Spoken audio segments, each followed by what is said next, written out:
Good morning, namaskar. This week, the war in West Asia reached the Indian Ocean. The US torpedoed an Iranian vessel near Sri Lanka.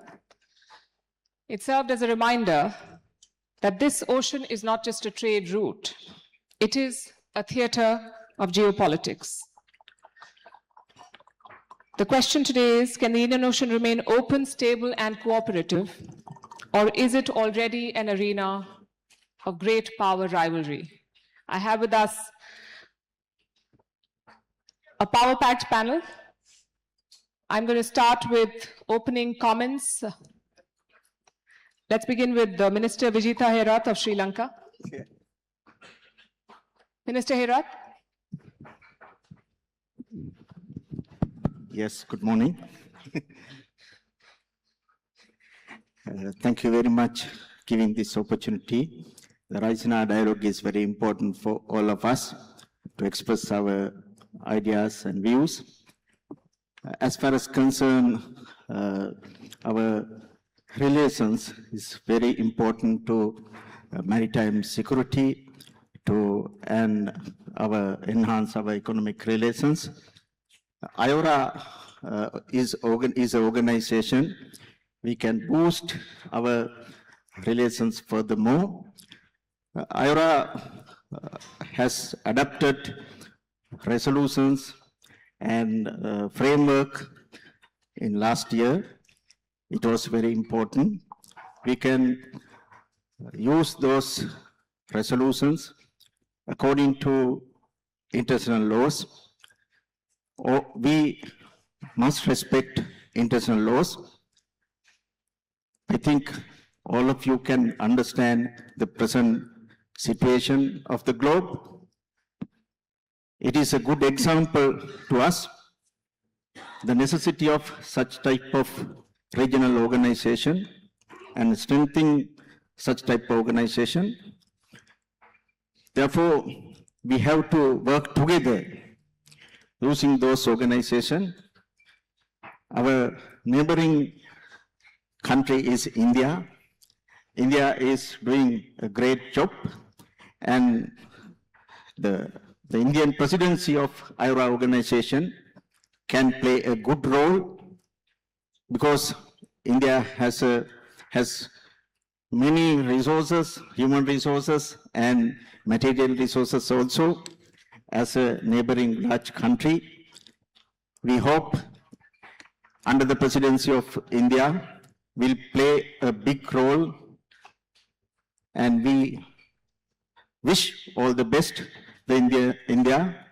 And we are with IORA, and with the support of that framework and the main principles of IORA, we can work together with the support of all other countries.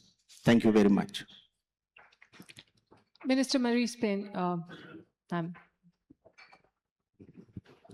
Good morning, ladies and gentlemen, and thank you very much for the opportunity to be here today. Sometimes when there's a discussion about Australia's role in the world, we are overwhelmingly perceived as a Pacific nation. But indeed, we have the longest Indian Ocean coastline amongst all Indian Ocean littorals, and it is a very significant focus for our nation and for our governments. We see the region as very important. We've enhanced partnerships in security, in diplomacy and in economic terms over the years, including being part of the comprehensive strategic partnership that Australia and India signed with my good friend, the Minister for External Affairs at the time. I made the decision, for example, to open an Australian diplomatic mission in the Maldives, further acknowledging the importance of the region. It's fair to say, and the good minister from Sri Lanka mentioned IORA, that during the last, I would say, 10 to 15 years, I would personally say there have been some frustrations with IORA as an organisation over time, but it has grown in effectiveness and in its breadth. And I'm very pleased to see India at the helm of IORA. I think, though, that funding constraints and the challenges that that presents are likely to continue to further challenge its capacity to grow its influence and its ability to deliver outcomes in what is an increasingly complex strategic environment. We only need to look at today's media glancingly to know just how complex that strategic environment is. And so this region is not immune. From Australia's perspective, in our 2024 National Defence Strategy, the government prioritises explicitly the North-East Indian Ocean. And I think I'd also like to note that the advent of AUKUS, the partnership between Australia, the United Kingdom and the United States, places an even greater Australian strategic focus on the Indian Ocean region and on our own west coast, frankly. We are significantly developing facilities at HMAS Stirling in Western Australia to support AUKUS and in the Cocos-Keeling Islands, which will enhance our maritime domain awareness capability and capacity and, importantly, our ability to work with partners and allies in the region. On my way here to Raisina, and always a pleasure, I had the opportunity to read a recent paper from the United States Studies Centre in Sydney. It's written by a Matri scholar, and I remember announcing the Matri scholars with the Minister in Melbourne in 2022. Her name is Rushali Saha, and she has written a very interesting report through the Matri Scholar process entitled Securing the Indian Ocean, Elevating the India-Australia Maritime Partnership. There's a great podcast that goes with it. I'm not here to promote the United States Studies Centre, but it is a very pertinent and timely observation, particularly with its focus on non-traditional security challenges as well, and I would highly recommend that to those who are interested. I look forward to participating in the conversation with colleagues. Minister Dhananjay Ramphul of Mauritius. Thank you, Pritika. As you rightly said, that we are witnessing an unprecedented geopolitical situation, and unfortunately, the Indian Ocean is not the perpetrator of what is happening in the world, but they are the most affected. That's very unfortunate. And this is where I think there needs to be better collaboration with member states sharing the littoral coastal part of the Indian Ocean. They should regroup together. And this is where the IORA becomes important as a platform. With India acceding to the chairmanship of the IORA and India having the maritime expertise. For example, you have the Information Fusion Center that has been set up, I think, in 2018. That will help for better maritime awareness domain in the region. And there should be also collaboration with all these institutions, like I think in Madagascar you have a similar structure. In Seychelles as well, you have a similar structure. So there need to be, I think, collaboration between all these centers so that there are real-time information sharing to ensure safe navigation in the Indian Ocean. Now, but there are opportunities as well that can bring to the countries of the region, right? And we have to explore those opportunities. We need to turn our vulnerabilities into opportunities as well, right? You have, for example, the blue economy, which is important. Green investment, blue investment, technology sharing and all. But as I've said, there need to be collaboration between all these countries for us to make this place a secure place in the world. Thank you. Minister Barry for the Seychelles. Hello. Thank you very much for inviting me to the panel. Seychelles is a small island developing state, having a strategic role and position within the Indian Ocean, and we are conscious of the fact that being small and beautiful does not necessarily mean that you will not be impacted by what goes on around you. When the waters are turbulent, you have to keep the ship stable and keep sailing safely to protect your people, to protect your country. That is why we have developed our own resilience as a small island state to ensure that in terms of our foreign policy, we are a non-aligned country that does not get entangled in the battles between the bigger players in the world. But at times like this, we can see that even if you do not interfere in what's happening, that you are in one way or another impacted. The responsibility of the government is to ensure that we have the frameworks in place nationally, but both at senior government level, at the professional and technical level, and at the whole society level to monitoring what's happening around us and adopting the preemptive and responsive measures that will protect the population. So this is our first mandate to the people, to make sure that there are stocks of food and essentials and fuel, medication for the population for a reasonably sufficient period of time, and at the same time continue to beef up the resources.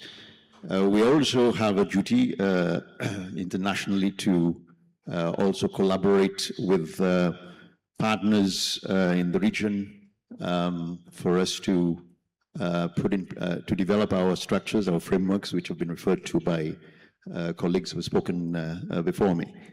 This is what I'd like to say for the time being. Thank you. Thanks. Mr. Dr. S. Jaishankar from India. Thank you, Palki. What I'd like to do perhaps is begin with a somewhat long view, and I'm sure we will discuss the more contemporary developments as we get into the further conversation. On the long view, let me make three big points. One, that the Indian Ocean region, it's an ecosystem. It had, there's a book many years ago written called Empires of the Monsoons. So there was a whole monsoon-driven ecosystem, centuries of exchanges. And what had happened was the colonial period actually broke it up, So the Indian Ocean, perhaps much more than many other parts of the world, is in the process of a recovery and a rebuilding. Individual states are doing that, but the whole region, in a way, if you look today at the restoration of the trade patterns, the restoration of connectivity, we are trying to rebuild our connectivity towards the east through Myanmar to Southeast Asia. We are rebuilding our connectivity to the west through IMEC into the Arabian Peninsula and further through the international north-south transport corridor to Iran and through Iran into Eurasia. So you have this whole rebuilding process underway, which I think is one feature of Indian Ocean we need to recognize. Its connectivity, its mobility, its trade patterns. It is also the modern manifestation of an integrated ecosystem. The second point I would make is a lot of this would happen. It requires hard work. It can't be done by sloganeering. It can't be done by just throwing out an idea and leaving it out there. And I would say in the last decade, Indian diplomacy, in a way, we have invested an enormous amount into that recovery and rebuilding process. For the first time, you have an integrated view of the Indian Ocean, Sagar or now Mahasagar. It begins with very basic stuff, even diplomacy.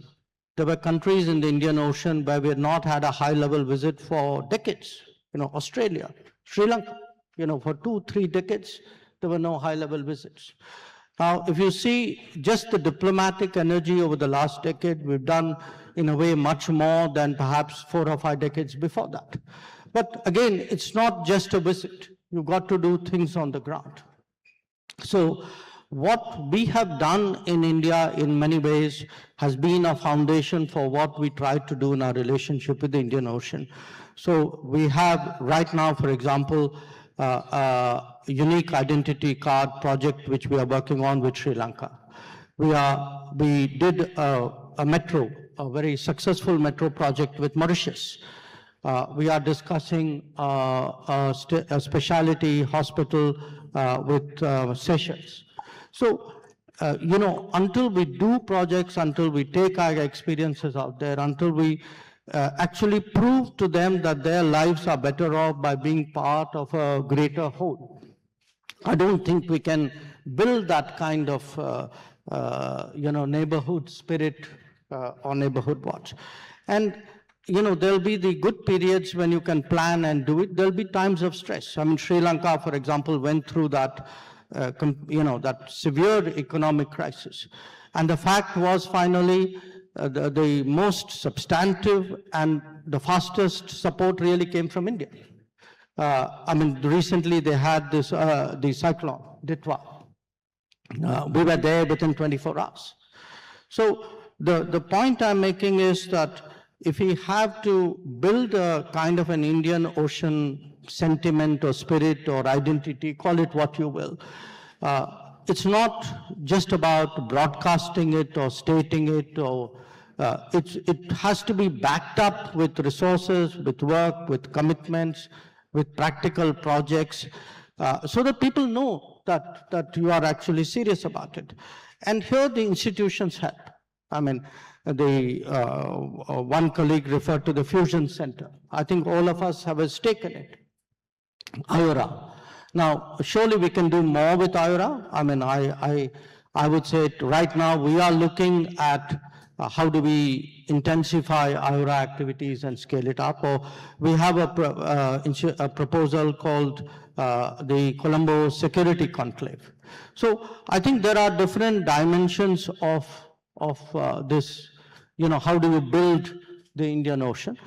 And my third point relates to India, which is obviously, the Indian Ocean is the only ocean named after a country. And the reasons are obvious, we are right in the middle of it. But I do want, the rest of the Indian Ocean to appreciate that India, in a way, India's rise is a lifting tide.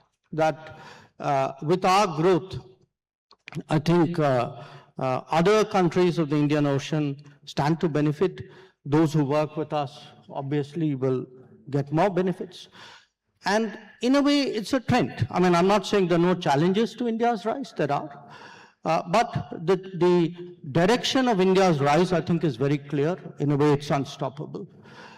So when we speak today about, the rise of countries, I also want to end with that point. Rise of countries are determined by the countries. The rise of India will be determined by India.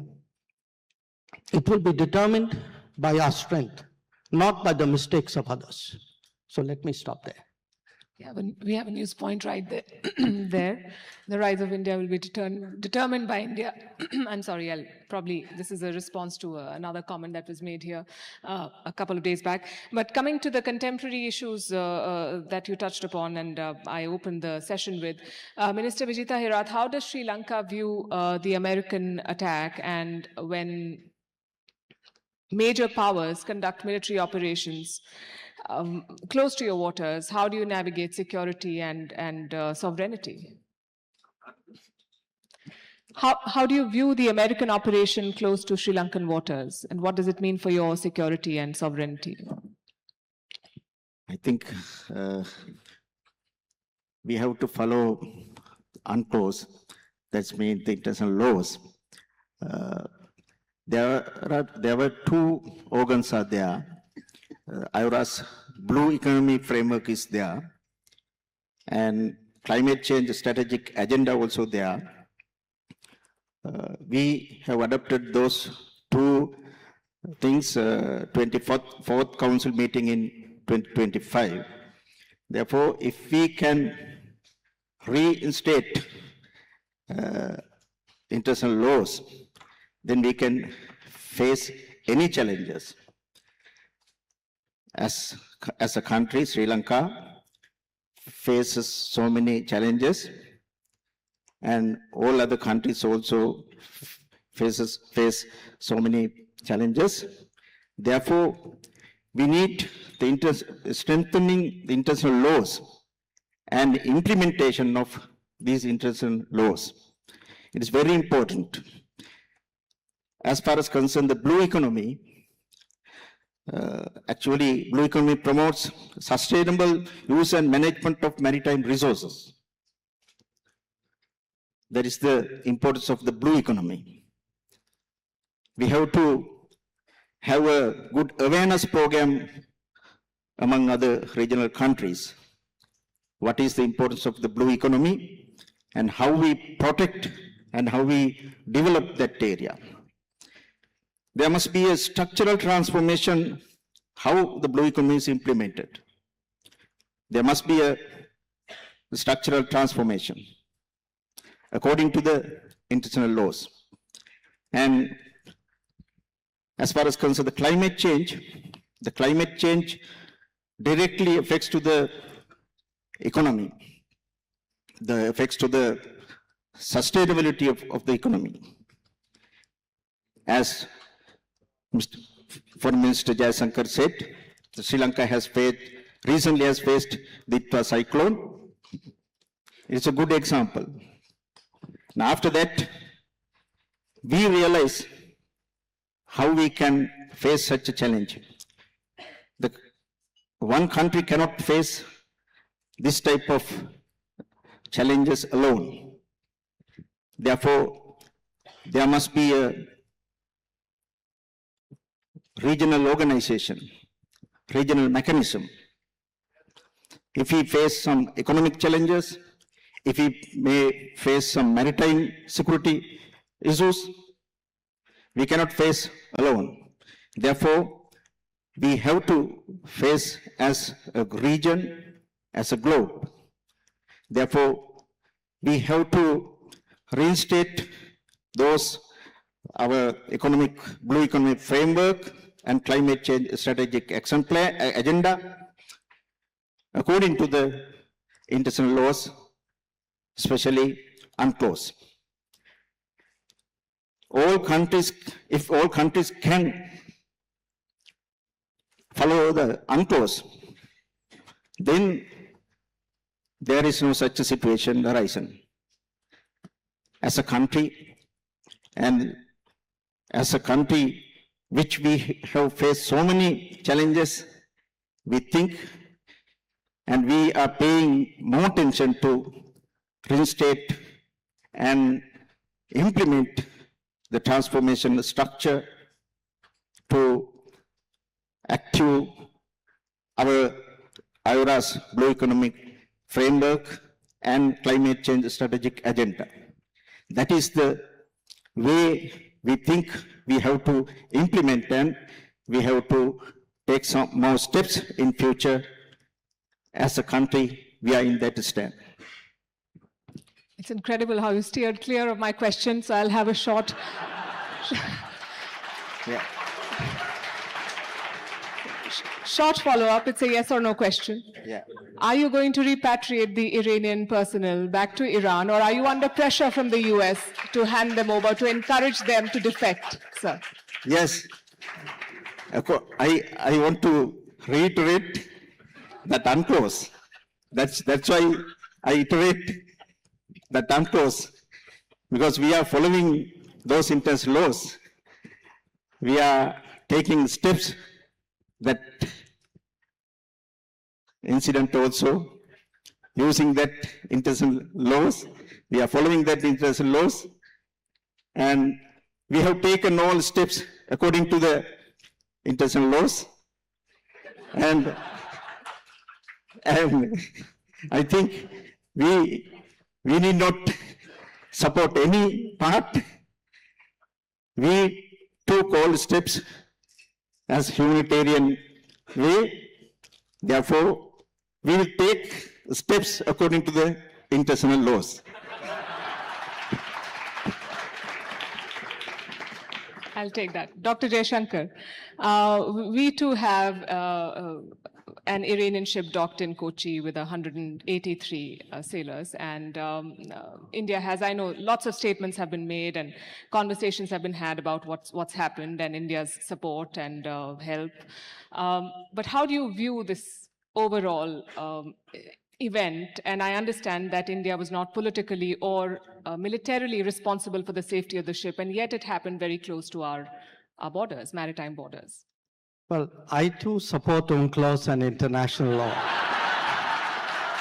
So I don't want you to have any doubt on that score. But having said that, look, here's the situation.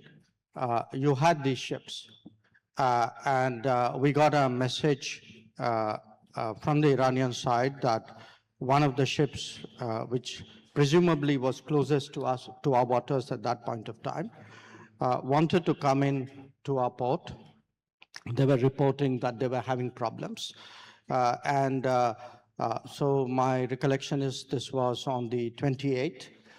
And on the 1st, we said, okay, you can come in. It took them a few days to sail in. Then they docked in Kochi. The ship is there.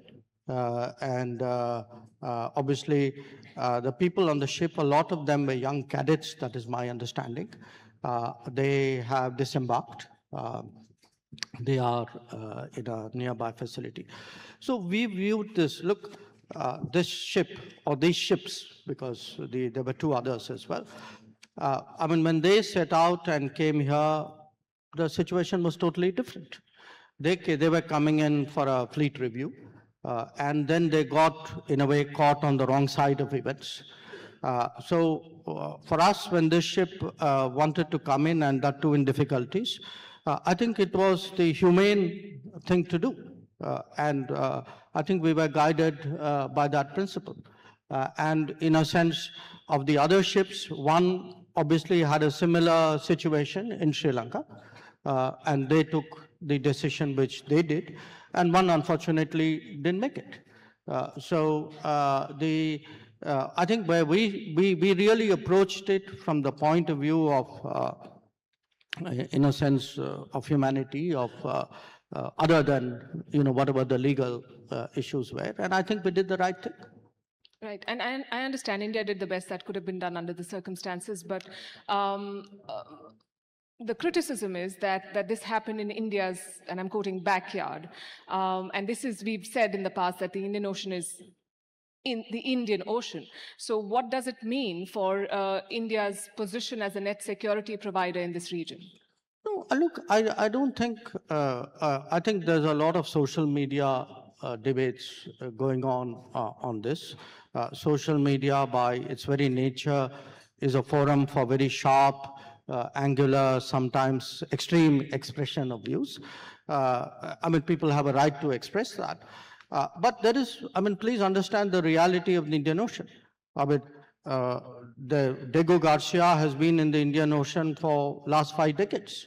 It's not something which happened last week or last month. There are other, Djibouti. The fact there are foreign forces based in Djibouti happened in the early first decade of this century. Hambantota came up during this period.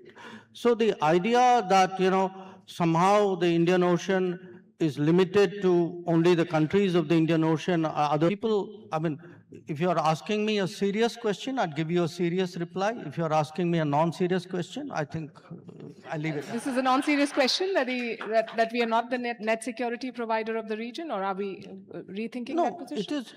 I think any serious question has to take into account what is the ground or the water situation out there. Yeah. Okay. Since you mentioned Diego Garcia, Minister Dhananjay Ramphul, we understand that the UK, after some initial resistance, has allowed the Americans to use their bases. Do you fear Mauritius being drawn into this? And to the larger point of having to deal with the spillover of conflicts that you have nothing to do with, how does a country like Mauritius deal with that? Well, this is again a clear example where it shows how vulnerable the Indian Ocean is. You see, I mentioned it earlier on, that we don't contribute, or we are not the perpetrator of what is happening in the world. But then, unfortunately, we have to pay the consequences, right? And this is where, for example, India has been the coordinating country for the IORA on maritime security and safety in the Indian Ocean. And this shows India's commitment to ensure security in the region. And as I've said earlier on, that they have the technology, they have the know-how, and there's an urgent need for all member states to come up with, common frameworks to ensure that this part of the world is secure, right? And there is another issue as well. This is why I personally, when I intervened at the UN General Assembly, I made it a must to ask for a reform of the UN Security Council to give a fairer voice. And, I mentioned it expressly that India should be a member of the UN Security Council. So there is a need for such a reform. As far as Diego Garcia is concerned, I'm tempted to align myself with my two colleagues to say that I also, would follow UNCLOS and the international law. But then, for the time being, in the process of an important exercise with the British, right? The British have agreed to cede back the Chagos Islands, including Diego Garcia, to Mauritius. And this is in the process of being ratified at the level of the British Parliament. I prefer not to say more, and not so that we don't interrupt that process. Thank you. Ms. Payne, Australia has long argued that the Indian Ocean is becoming strategically contested, or will become. Do you see that playing out as we speak? Most certainly. That would help, wouldn't it? Most certainly. And I think I said that in my opening remarks. There is no question that the region is immune from the strategic complexities of the world and the issues that you have raised with my colleagues. And for the record, may I reiterate my support for the UNCLOS and international law. The issues that you have raised with my colleagues reflect that and reflect those challenges. And that is why these engagements, the work of IORA, the work of other Indian Ocean multilateral organisations, is so important in building resilience, in enhancing relationships, and in focusing, frankly, on security. Minister Foyer, for smaller island states, this great power naval activity can be destabilizing. How do countries like Seychelles protect their waters without becoming arenas for these larger rivalries? Thank you very much. It's a very good question. It's something that we live with on a daily basis. We have with partners and with our own resources been developing our own capacity as an independent country to monitor and manage this large exclusive economic zone that we have, which is approximately 1.4 million square kilometers, 3,000 times the size of our land mass in itself. So it's not easy at all, but we have had the collaboration of partners. Since I'm in India and we're talking in soil, India has been one of the partners who has helped Seychelles. There are others as well. We have, as was mentioned before by my colleague from Mauritius, we have the Regional Center for Operational Coordination, which was set up under the auspices of the Indian Ocean Commission with financial assistance from the European Union, which is based in Seychelles. And there's another center which is based in Madagascar, funded under the same mechanism, which is the Regional Information Fusion Center. And these two play an important role in ensuring that we have information on what is taking place within the region. And as I said, it's a collaborative effort. In fact, the Regional Center for Operational Coordination is found within a facility that was financed by the UK, I would say.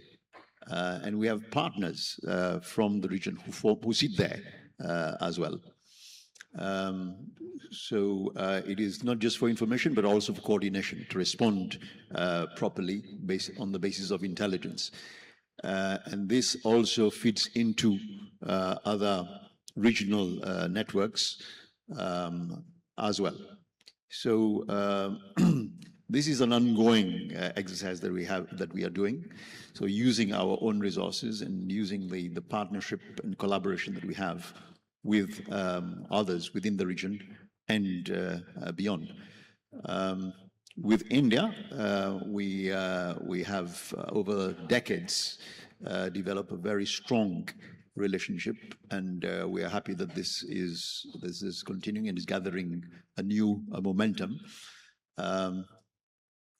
We have aligned strategically in terms of maritime security and governing the space in terms of the sustainability of the ocean and the development of the capacity of our state and the other states in the region.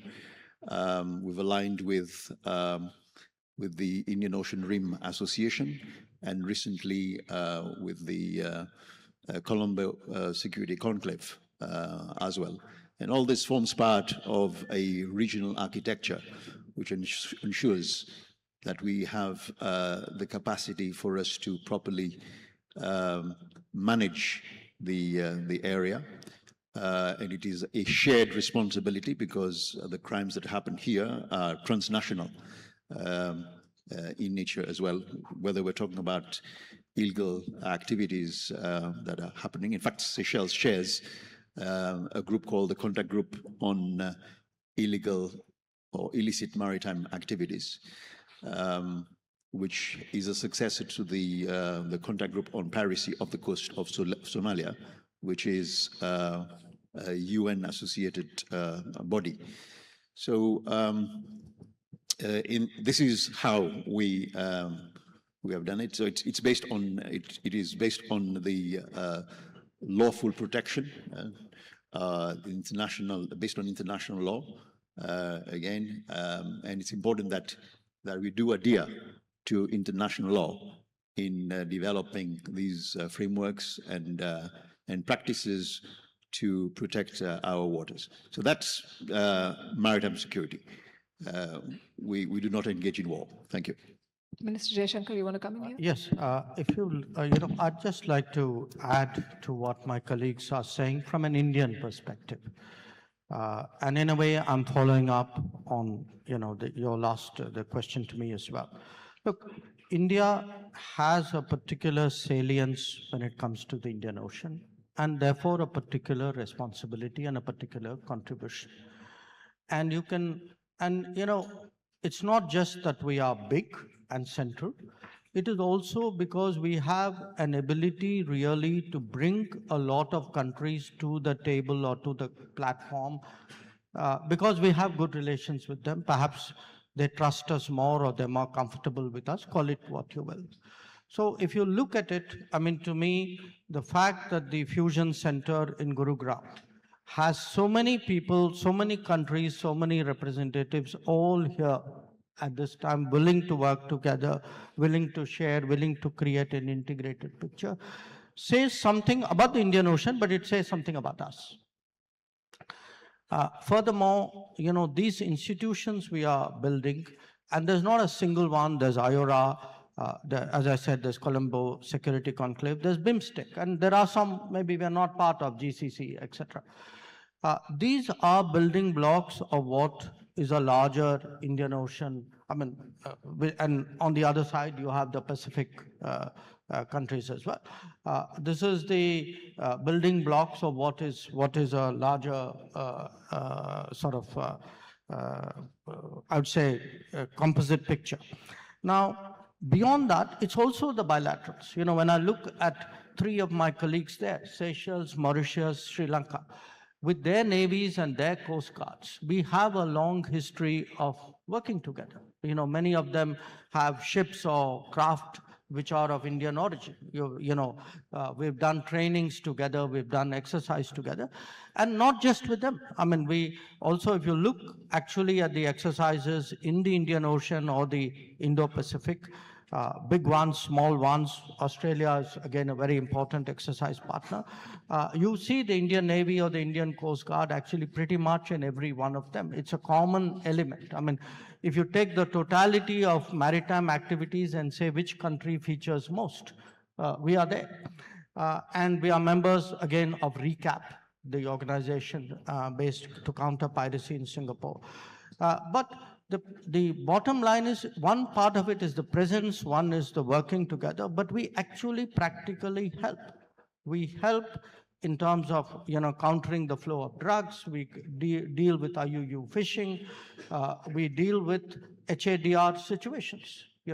We deal with oil spills. Sri Lanka had a big oil spill. Mauritius had a big oil spill. It was actually Indian vessels which went there first and helped to clean up. So the point I'm making is that, when you brought up the word net security provider, yes, we are a net security provider. But that does not in itself obviate or override the realities of what is the region. Because it is a region where countries other than those of the region are present in a maritime form. And the last point, and there's not a facetious point, UNCLOS. Okay, look, you must understand the importance of the Indian position on UNCLOS, because often people speak about UNCLOS in relationship to other countries. We practice what we preached. When we tell people to abide by UNCLOS judgments, we have abided by judgments which have not always been to our benefit, but we have actually, if we have taken a position on an UNCLOS judgment in South China Sea, we have also taken a position on an UNCLOS judgment which applies to us, and I think that's not a small point. Indeed. Ms. Payne, more than 80% of global oil shipments and other shipments pass through these waters. We've talked about the threats that are emerging, not just piracy, but a lot more. Taking forward from the point that Minister Jaishankar made here, are regional maritime frameworks equipped to handle these emerging threats, or is cooperation still largely issue-based? Do we have a more institutionalized regional order? I think the sorts of frameworks that you're talking about and the sorts of history and activities that Minister Jaishankar has just outlined are fundamental to making sure that we are prepared and responsive and able to adapt to the changing environment. And there is no question that the environment is changing significantly, the strategic environment, and also non-traditional challenges and threats as well, which I think a number of my colleagues have referred to in their observations today. So our only option is to, in my view, constantly review those frameworks, those relationships, the partnerships, the alliances, to make sure that they are fit for purpose. Because if we don't, then we, in my view, condemn ourselves to potential failure, if not disaster, by not being ready and not being prepared. This is a constant process, and it's even more so in the 21st century, where change is so fast and so constant. And so there is no alternative for those of us who want to be significant security partners in the region. India, Australia, my colleagues here, who all have different roles in capital S security and small s security in our region. Absolutely no choice but to be constantly vigilant and ensure that we are standing up for ourselves and supporting each other. Minister Vijita Herath, Sri Lanka sits at the crossroads of major sea lanes and global interests as well. How do you balance economic partnerships with the need to avoid strategic entanglement? As far as concerned the economic balancing, there must be a good mechanism and regional cooperation, because without balancing those two factors, the climate change factors and economic growth factors, we cannot reach our targets. Though it is a challenge, but we have to do that. As Minister said that, though country is small or large, our voice is very important. Voice is very powerful. Therefore, if we are going to balance those two factors, we too have prepare a good mechanism for that.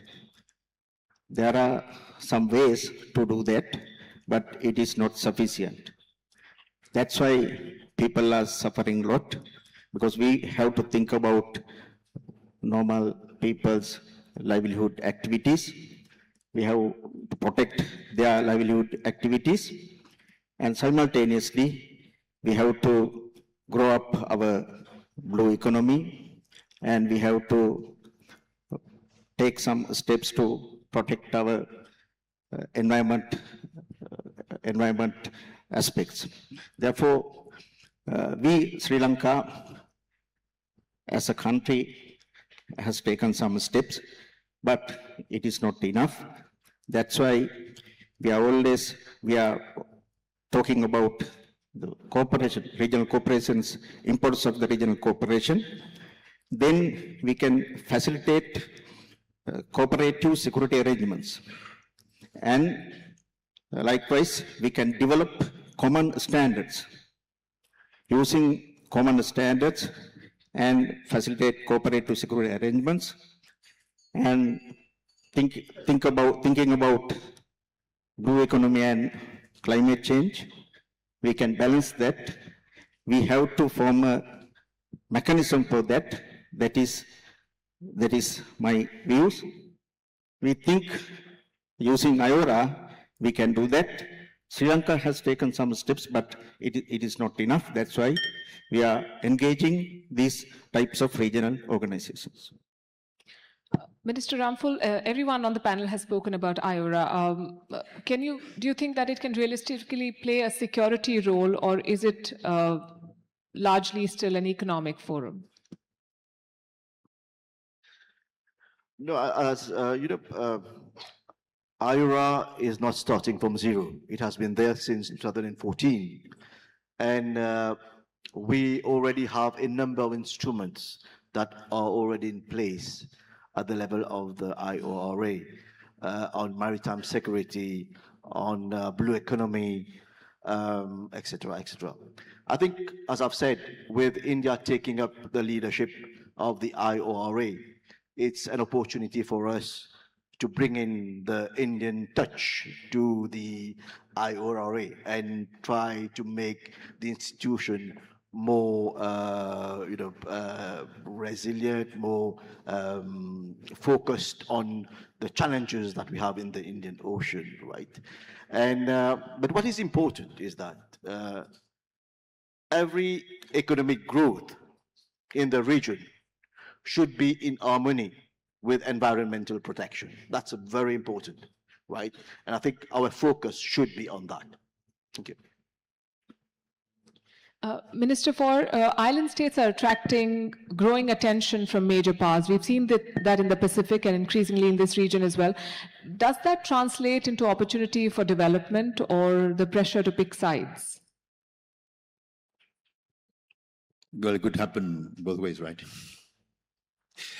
I think it does present an opportunity for development, definitely, because we as small island states have been advocating and championing for certain causes which are dear to us internationally, at the UN level, in the AOCs, in the Commonwealth, and in the La Francophonie, in the Organization of African Pacific States, in the African Union itself, SADC, in COMESA, we have been advocating for that. And there is a growing consciousness that there is a need indeed for small island development states to also be integrated within the world system, because we do play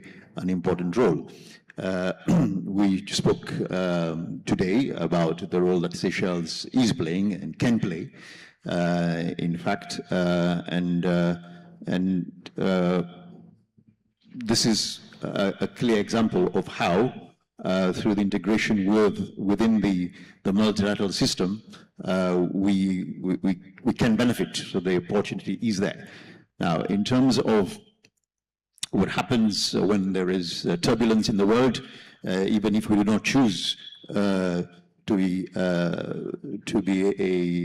an instigator or a perpetrator of what is happening, and Seychelles will not definitely choose between the belligerents. We made that position very clear. We are actively neutral and non-aligned, although responsible and playing our role in the region.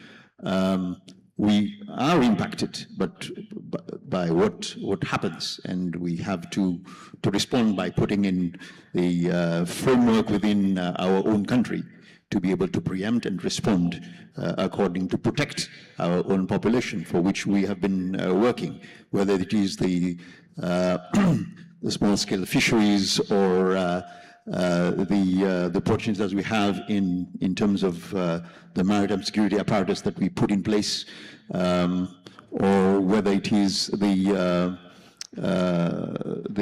coastal population. So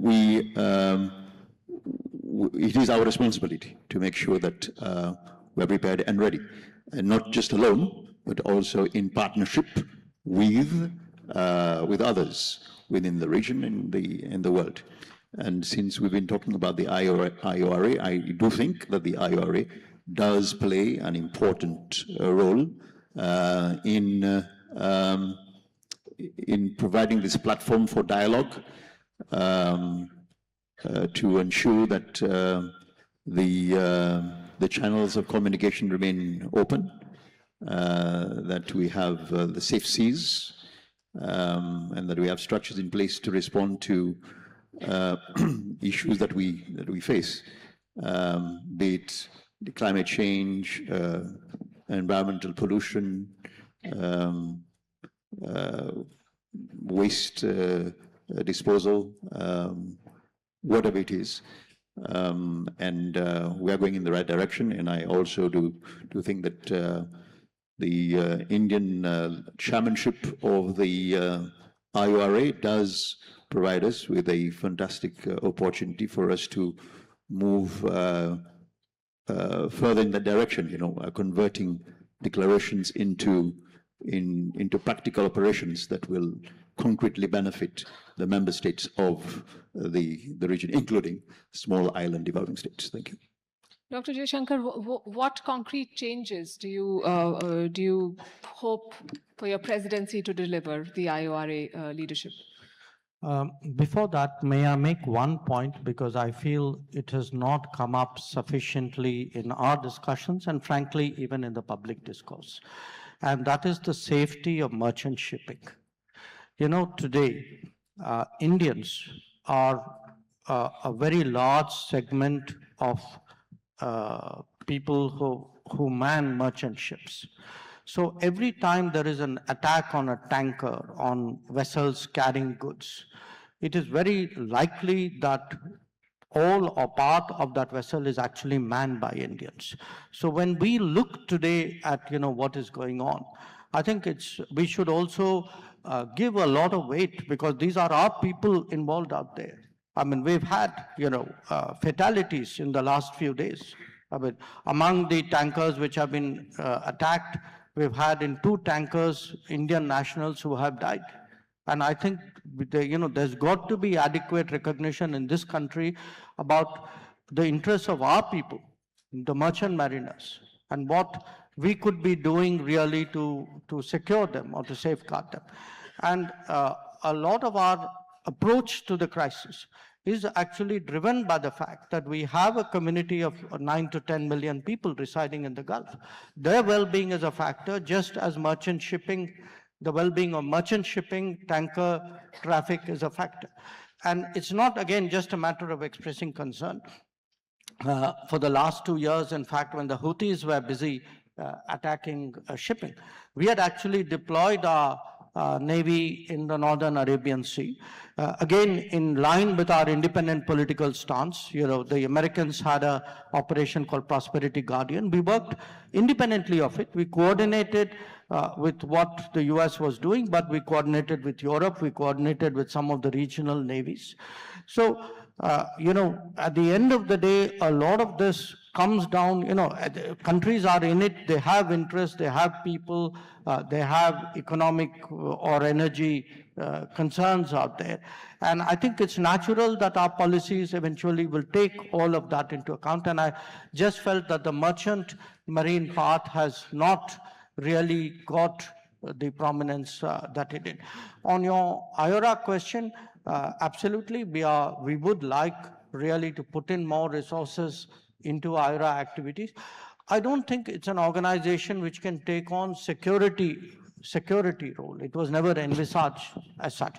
It has among its members countries who sometimes are at odds with each other as well. So often security organizations need a certain convergence, a very strong convergence of interest. That may not be the case, but we still think, despite all that there is a case for doing more in IRA, more projects, more common activities, more experience sharing, more training. And this is something we intend to do. Ms. Payne, what are the expectations from India's leadership in this group and in general in the region? And what are the challenges as you foresee it? Because it is a contested region. I'm not sure it's for me to answer what the expectations are for India's leadership. India is a natural leader in the region, demonstrates that on a regular basis in its strength of partnerships with allies, with partners, strategic and otherwise, in its participation globally, not just in the Indian Ocean region. It is a very important partner for Australia at multiple levels. Minister Jaishankar referred to some of the military-to-military engagements that India engages in, and other maritime engagements with our friends in Sri Lanka, in the Seychelles, in Mauritius. I'm immensely proud of the relationship between the Australian Defence Force, particularly the Navy, with India and their counterparts. It has been a very increasing important part of our engagement as we have stepped up. Minister Jaishankar said it had been a long time, we would say in Australia, between drinks, since there had been a high-level visit to Australia. But we have had the opportunity to welcome Indian leaders regularly over the past 8 or so years in particular, which has been a really powerful message to Australia and, in my view, to the region of India's role and leadership. None of us is in this room by accident. This convening of Raisina is happening in New Delhi for a reason. And that thought leadership that sits behind that through the work of the Ministry of External Affairs and through the work of the ORF is emblematic, I think, of the role that, that India plays and which continues to grow. Minister Ramphul, are there any concerns about regional institutions not being able to reflect the voices of smaller states as well? This type of regional organization cannot work as a regulatory body, but can coordinate. We can take cooperative actions, and we can prepare common principles, and we can take our steps according to that common principles. The UNCLOS is the base of the international laws.